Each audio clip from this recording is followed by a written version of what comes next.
Hello प्यारे बच्चों, कैसे हो आप सब। आई होप कि आप सभी बेहतरीन होंगे और अपने स्टडी को लेकर बहुत ज़्यादा व्यस्त होंगे।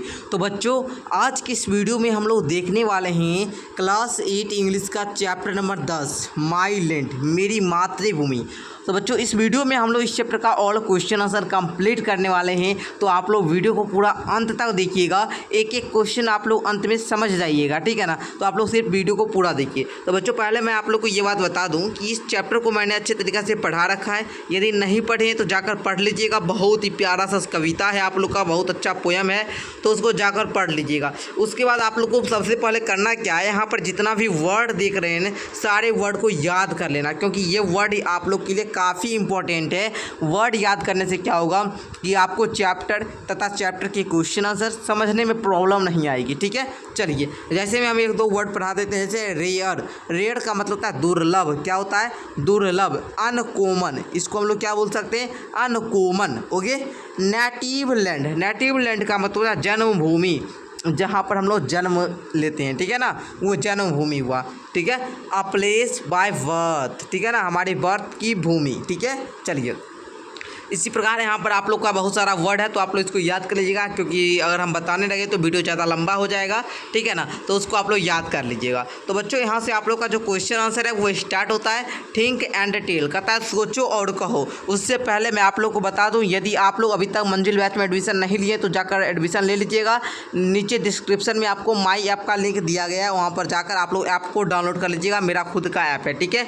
चलिए, तो यहाँ पर V.1 का 1 नंबर क्वेश्चन कहता है answer the following question hourly. Question का जवाब आप लोग को मौखिक रूप से देना है, लेकिन आपका जो हाफ ईयरली एग्जाम होने वाला है 18 सितंबर से, पता होगा आप लोग को, तो उसके लिए ये सारे क्वेश्चन इंपॉर्टेंट है। आएगा क्वेश्चन ऐसे, ठीक है। 9 चैप्टर तो मैंने कंप्लीट करा दिया, ये चैप्टर आप लोग के लिए काफ़ी इंपॉर्टेंट है। वीडियो को पूरा अंत तक देखिए और एक एक क्वेश्चन को याद कर लेंगे, ठीक है। फर्स्ट क्वेश्चन कहता है name the qualities of the speaker native land, जो स्पीकर के द्वारा नेटिव लैंड जन्मभूमि के बारे में क्वालिटीज बताई जाती है, गुण बताई जाती है, उसके बारे में बताना है, उसके बारे में आपको नाम बताना है। चलिए जानते हैं।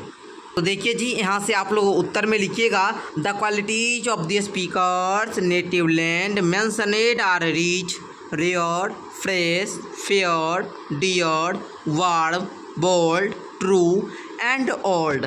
देखिए, अब हम आपको समझाते हैं जन्मभूमि के क्वालिटीज़ को लेकर जो स्पीकर मेंशन किए हैं बुक में, पोएम में जो मेंशन किए हैं वो है रिच अमीर, रेयर दुर्लभ, फ्रेश ताजी, फेयर, फेयर मतलब क्या होता है, एक मेले की तरह नहीं होता है, शोभित, उस प्रकार से, ठीक है ना। डियर वार्म गरम ठंडा, बोल्ड है ना, कोल्ड यहाँ पर होता है कोल्ड, ठीक है ना। अच्छा, ट्रू सत्य और पुरानी, है ना, नई और पुरानी, सारी भूमि के बारे में विशेषता बताई गई है कवि के द्वारा इस पोएम में, ठीक है। चलिए, तो आप लोग समझ गए होंगे। नेक्स्ट सेकंड नंबर क्वेश्चन कहता है tell the qualities of men and women who live in the land of the speaker. अब कहता है क्वेश्चन नंबर 2, स्पीकर के भूमि के, है ना, जो स्पीकर की जो जन्मभूमि है, जो ये हमारी मातृभूमि है, भारत की जो भूमि है, इस पर रहने वाले पुरुष और महिला के गुण को बताइए, ठीक है। जो यहाँ पर रहते हैं ना पुरुष और महिला, इसके गुणों को बताइए। तो लिखेंगे the main of the land, the main of the land, इस भूमि के पुरुष आर डिस्क्राइब्ड एज ब्रेवर, इस पुरुष जो इस जन्मभूमि है, इस पर जो जन्म लेने वाले पुरुष लोग होते हैं वो बहुत ही ज़्यादा बहादुर होते हैं, किसकी तुलना में, तो अन्यों की तुलना में। एंड द वोमेन, और जो औरतें होती है वो बहुत ही ज़्यादा क्या होती है, अच्छे स्वभाव वाली, है ना, बोल्ड होती है ना, पोर्ट्रेट होती है और अनवेवरिंग होती है। ओके, चलिए समझ गए आप लोग। नेक्स्ट देखिए, थर्ड नंबर कहता है what is the wish of the poet, कवि की क्या इच्छा है, कवि क्या चाहते हैं। लिखेंगे उत्तर में the poet expresses a wish to sacrifice their life freely for the sake of protecting, है ना, protecting their motherland from enemies, इस मातृभूमि को दुश्मन से बचाना चाहते हैं। ठीक है, हम लोग आज़ादी पूर्वक रहा जाए ऐसा जीवन व्यतीत करना चाहते हैं इस मातृभूमि पर। ठीक है ना, कभी यही चाहते हैं। ठीक है, चलिए आगे देखिए, कहता है आप लोग का से whether the following statement are true और फॉल्स, सही और गलत बताना है, कौन सा कथन सही है और कौन सा कथन गलत है, यही बताना है। तो चलिए समझते हैं हम लोग। कहता है the poem is about A fresh and fair land, true, ये बात सही है। जो पोएम में बताया गया है ये भूमि हमारी कैसी है, फ्रेश और फेयर लैंड है। ओके, दूसरा कहता है the speaker is ready to sacrifice his life for the sake of the motherland, तो ये बात भी क्या है, ट्रू है, सही है। नेक्स्ट देखिए, कहता है the poet does not talk about the nature and beauty of the birth place, तो ये बात गलत है, फॉल्स है। आगे देखिए, according to the speaker no enemy can cross the border of his native land, ये बात सही है ना। अकॉर्डिंग टू द स्पीकर, कवि के अनुसार हमारा जो दुश्मन है ना वो इस भूमि के बॉर्डर को क्रॉस नहीं कर सकता। Okay, the poet is proud of his Motherland, सही बात है ना भैया कि पोएट को अपने मदरलैंड पर प्राउड है, गर्व है। ठीक है ना, प्राउड मतलब ये ना समझिएगा घमंड। ठीक है, चलिए आगे देखते हैं। कहता है जी थिंक एंड राइट, सोचो और लिखो, tick the most appropriate option to complete the following statement, कथन को पढ़िए और वैसा आप लोग को टिक करना है, वैसा ऑप्शन पर वैसा उपयुक्त ऑप्शन चुनना है जिससे सेंटेंस क्या हो जाए, कंप्लीट हो जाए। ओके, चलिए लिखेंगे आप लोग। यहाँ पर देखिए their title of the poem my land does not indicate, क्या इंडिकेट नहीं करता, तो idle and cold land, B number इसका राइट हो जाएगा। नेक्स्ट देखिए 2 नंबर कहता है the poet sees that his native land is guarded and rewarded by the grace of God, grace of God से क्या गया, पुरस्कृत किया गया, ए नंबर इसका राइट हो जाएगा। आप लोग याद करते जाएंगे। ओके, तीसरा कहता है no men than hers braver, the word her here refers of, किसको रेफर करता है हर वर्ड, तो ये नेटिव पीपल के यहाँ पर क्या करता है, रेफर करता है। ओके, लिख लेंगे आप लोग। नेक्स्ट देखा जाए आप लोग का, आइए अब आप लोग का क्वेश्चन नंबर B.2 का 2 नंबर कहता है right the answer of the following question in about 70 word. ठीक है ना, 30 वर्ड वाला हम लोग देख लिए। अब कहता है 70 वर्ड में मिनिमम जवाब देना है। ठीक है ना, आप लोग को मिनिमम क्या 70 वर्ड में जवाब देना है। ठीक है, तो 70 शब्द में हम लोग जानते हैं उत्तर को। फर्स्ट क्वेश्चन कहता है justify the title of my land, suggest another suitable title, जो माई लैंड जो ये टाइटल है, शीर्षक है इस पोएम का, तो क्या यह उपयुक्त है? अगर उपयुक्त नहीं है तो आप एक अलग टाइटल बता सकते हैं, अलग शीर्षक बता सकते हैं। तो लिखेंगे the title my land is apt as the poem revolves around the poet deep love and admiration for their motherland. An alternative suitable title could be My Beloved Homeland. बिल्कुल हम लोग एक अलग टाइटल बता दिए, एक अलग शीर्षक बता दिए, My Beloved Homeland, जो कि आप लोग लिख लेंगे उत्तर में। ओके, चलिए नेक्स्ट क्वेश्चन नंबर 2 कहता है right the main idea of the poem my land.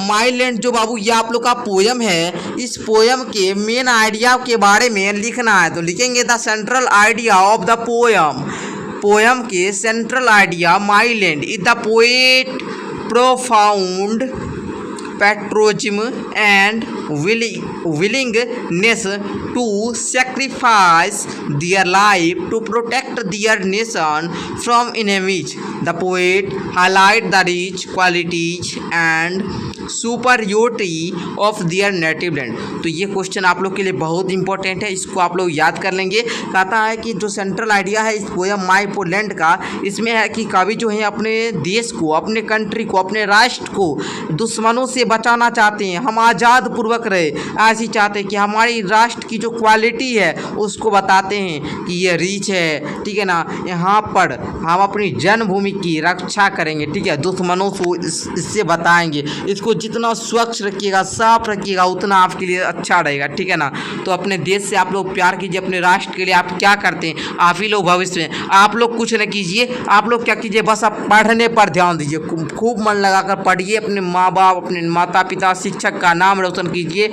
और आप लोगों को है ना, सबसे पहले मैं आप लोग को बता दूं कि कल जो है टीचर्स डे है बाबू। ठीक है ना, कल क्या है बाबू, टीचर्स डे है, और आप अपने टीचर के लिए क्या करते हैं वो कल ही पता चलेगा बाबू। ठीक है ना, और आप अपने टीचर के लिए क्या करते हैं बताइएगा नीचे कमेंट करके, ठीक है। ऐसे मेरे तरफ से आप सभी को हैप्पी टीचर्स डे। आज ही मैं बता दे रहा हूँ, कल तो है, ठीक है। चलिए, कहता है do you agree with the views of the poet, give reason. अच्छा, एक डेट आज मैं आप लोग का बता देता हूँ। आज है आप लोग का 4 सितंबर 2024, है ना तो आप लोग कहेंगे कि सर जी आप कल आप परसों वीडियो देखिएगा तो परसों कल होकर नहीं रहेगा जी, तो आज बता देता हूँ आज 4 सितंबर 2024 है। ओके, चलिए, कहता है do you agree with the views of poet, क्या आप कवि के जो दृश्य है कवि का, क्या आप उस पर सहमत हैं? कारण बताइए। आप कहिएगा कि क्या do you agree with their views of poet का जो व्यूज है उसमें क्या सहमत है? ऐसा बिल्कुल नहीं है। जो कवि का कहने का जो मतलब है, कवि जो कहते हैं उनका जो दृश्य है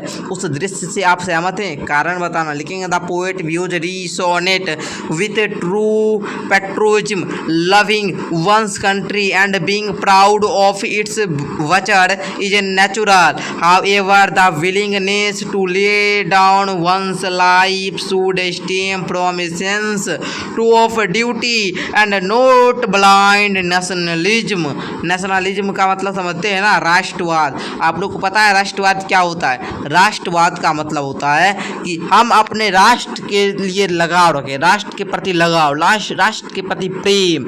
जो हमारा ये देश है, देश के प्रति प्रेम होना चाहिए, ठीक है ना। ये नहीं देश के प्रति हम लोग का ड्यूटी होना चाहिए, ये नहीं कि हम देश के प्रति अंधापन रहे, राष्ट्रवाद राष्ट्र के प्रति लगाव ही ना रखे, ये गलत बात है, ठीक है। हम लोग को अपने राष्ट्र से बहुत ज़्यादा लगाव रखना है, और अगर आप राष्ट्र के लिए कुछ करना चाहते हैं तो आपको पढ़ना होगा, क्योंकि आप चलिए आप लोग अगर देश के लिए कुछ चाहते हैं तो आपको क्या करना होगा? पढ़ना होगा, मेहनत कीजिएगा, आप इतना ही कर सकते हैं। ओके, चलिए आगे का क्वेश्चन देखा जाए। आगे का आता है 4 number, what according to the poet are the qualities one down country which one ought to be proud of. तो इसके आंसर में आप लोग लिखेंगे according to the poet the quality that make one's country praiseworthy are richness, rarity, freshness, fairness, warmth, boldness, truthfulness and, ठीक है ना, antiquity. Okay बाबू, चलिए अब आप लोग का यहाँ तक हमने 70 वर्ड वाला क्वेश्चन का आंसर बता दिया।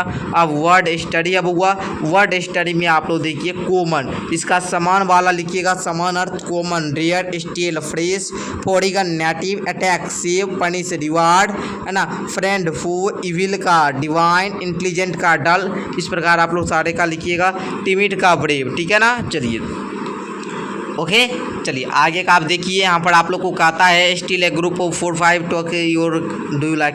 आप अपने देश से कितना प्रेम करते हैं उसके बारे में थोड़ा सा 4-5 लाइन लिख देना है। तो हमने यहाँ पर दे दिया I like my country to be at the top, है ना। उसी प्रकार इस पर 2-3 बच्चों का क्या करना है, टॉकिंग करवा कर यहाँ पर लिख देना, ठीक है। चलिए आगे का देखा जाए क्वेश्चन बउआ। आगे का क्वेश्चन देखिए, यहाँ पर आप लोग का कहता है नोटिस, अच्छा 77th इंडिपेंडेंस डे के बारे में है। चलिए कोई बात नहीं। अब ट्रांसलेशन है, तो translate the poem into a mother tongue, अपनी मातृभाषा में पोएम को ट्रांसलेट करना है। तो इस प्रकार जो है हमने सारे क्वेश्चन का उत्तर आप लोग को बता दिए हैं। यहाँ पर जो है एक ही चीज़ थोड़ा सा रह गया, वो रह गया आप लोग का ट्रांसलेशन, ठीक है ना। यहाँ पर जरा देखेंगे तो यहाँ पर ये वाला जो ट्रांसलेशन है ये थोड़ा सा रह गया, जिसका आप लोग को करना क्या है, इसका जो स्वर वाला है, ठीक है ना, स्वर मतलब इसका जो इंग्लिश होगा, ठीक है ना, इसका जो इंग्लिश होगा ट्रांसलेट होगा, वो हम डिस्क्रिप्शन में PDF का लिंक दिए, माई PDF लिंक पर क्लिक कीजिएगा, वहाँ से जाकर पूरा PDF में दिया गएगा, है ना, ट्रांसलेशन, उसको नोट डाउन कर लेंगे। ओके, नोट कर लेंगे। ओके बाबू, चलिए मिलते हैं नेक्स्ट वीडियो के साथ, तब तक के लिए धन्यवाद। आप लोग अपने पढ़ाई को बहुत बढ़िया तरीका से इसी तरह करते रहिए। मेरा डेली क्लास शाम के 6 बजे होता है ना, तो आप लोग डेली इसी तरह पढ़ते रहिए। हम ऐसे आप लोग को बता दें कि हम इंग्लिश का चैप्टर नंबर 1 से लेकर, ठीक है ना, चैप्टर नंबर आप लोग का जो है 1 से अभी इस बार पढ़ा रहे हैं, तो 1 से लेकर 10 तक आज कंप्लीट कर दिए हैं। फिर